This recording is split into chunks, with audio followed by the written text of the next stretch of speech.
రేవంత్ రెడ్డి ఇలా పూర్తిగా బరి తెగించాడు. ఎవడన్నా బరి తెగించి బజార్లో నిలబడితే ఏమంటాం వాడిని? అట్లయిపోయింది రేవంత్ రెడ్డి పరిస్థితి. మొన్న మాట్లాడుతున్నాడు ఆయన, కండువాలు కప్పినంత మాత్రాన పార్టీ మారినట్టు కాదట.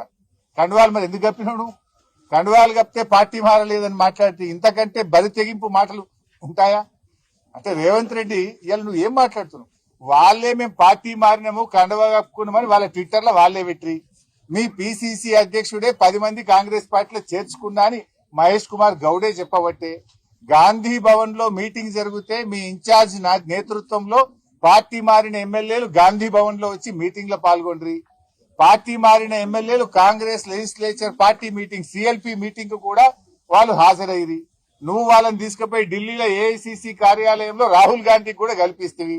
ఇంత ఓపెన్ గా కుల్లా కాంగ్రెస్ పార్టీలో చేర్చుకొని కండువాలు కప్పితే పార్టీ మారినట్టు కాదనే చిల్లర మాటలు ఇలా రేవంత్ రెడ్డి మాట్లాడుతా ఉన్నాడు. ఆ కుర్చీ గౌరవాన్ని పరువు తీసే విధంగా ఈ రోజు రేవంత్ రెడ్డి గారు మాట్లాడుతా ఉన్నారు.